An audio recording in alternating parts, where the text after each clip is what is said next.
I've got a new neck exercise routine for you today, folks. I want you to understand the neck. You've got the front part of the neck. You've got the side part of the neck, which is this whole area. Again, everything ties in. If you're hitting the side neck, you're also hitting the front part of the neck. You're also hitting that back part right here. So you're always tying in muscles. Then we work it around. Now you've got the back of the neck. Again, starting to tie in with these trap muscles. So whenever we're targeting the neck and you're wanting to build it, you have to hit the front, you have to hit the side, you have to hit the back. These are big muscle groups. Nothing is ever just one exercise. I give you maybe one exercise to target a muscle group because it's going to target everything. But if you really want to build that thickness or that width or that size, you have to understand the neck. A big, chunky part of your body. Look at it. It's separate. It has to hold your head. It has to be responsible for whenever you're doing everything else, that your head's in check, that the rest of your body's in check. This is a very important muscle group. If you want to build that neck, you want to start off with a bit that's usually lacking, and it's not the front of the neck, it's usually the back. Start off with the back of the neck or the side of the neck. Now you're going to have to hit the side of the neck in a unilateral movement, meaning it's working individually. So you're probably going to hit the right side or the left side first. Get this in check. You have to get a balance. Hit the right side, then the left, or the left, then the right. Do each set. Do one first and the next one second. Then restart. Restart that pattern. That's how you work the neck.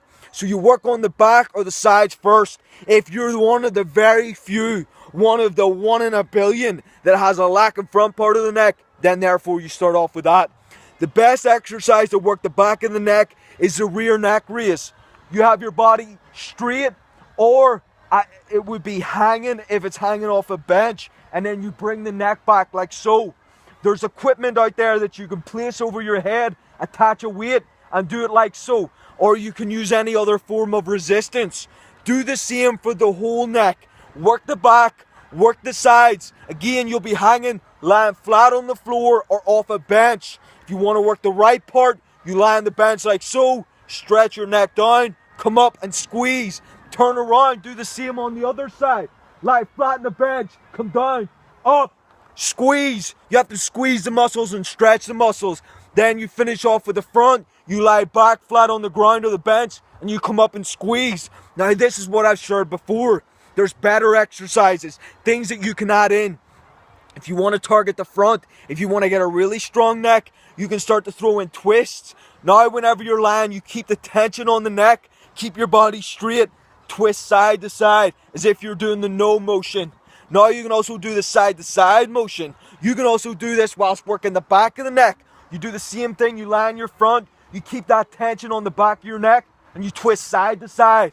Then you do as if you're touching your ear on your shoulders. You stretch, squeeze. You're working both sides at the same time. Also, you can get a Swiss ball. You place your forehead on that Swiss ball. This is a tension exercise. Not always do you have to be doing stretch and squeeze. How often do we see people do the plank to work the ab muscles? This gets a real good quality strength to the abs. The same is for your neck muscles. Use that Swiss ball, you place your head on the Swiss ball and you try and maintain that movement. This is an extremely advanced exercise.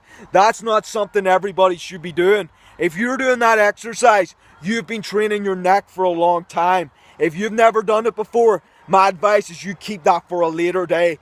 You make sure you have the best quality trainer that you can have and they show you how to do that.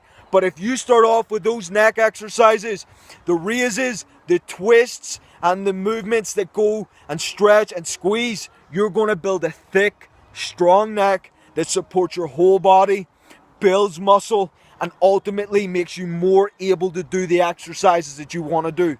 Build those neck muscles.